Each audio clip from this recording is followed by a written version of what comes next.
A situation like this is kind of a composer's dream because we're all huddled together for a week and you get to do intensive work on a small amount of music.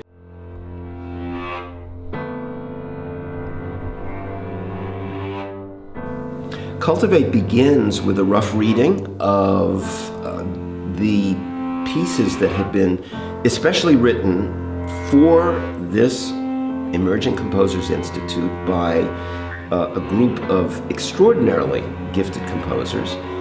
Each day we are in working sessions, rehearsal sessions between the music from Copland House Ensemble and these composer fellows guided by Derek. And we end the week with these works being polished, being subject to all kinds of revision and honing. We end the week with the world premiere performance of the finished product. The piece that they're doing this week, and also a lot of my music, is very concerned with just sound itself. How it's malleable, what you can do with it.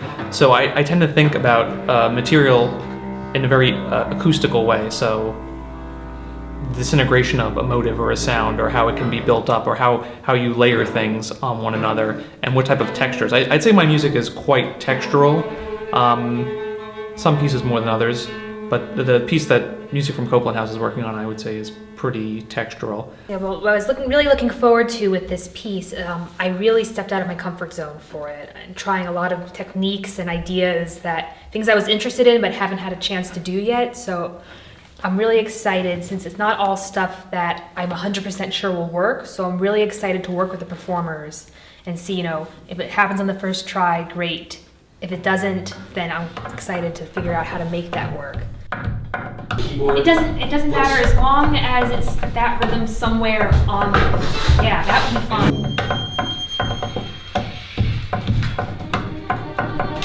And That's is fine. that the effect you have? Yes.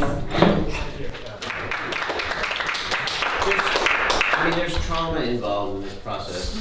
I mean, for the composers, I mean, also for them, we know about their trauma. Not for those of us, but the inner trauma, I mean, is here just because I know this is not, plus you've got all your colleagues looking.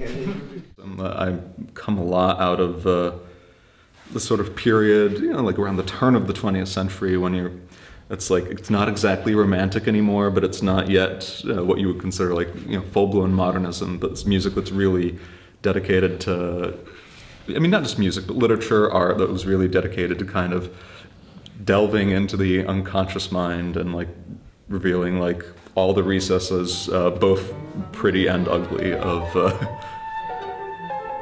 the human soul. It's always been my goal as a composer, is to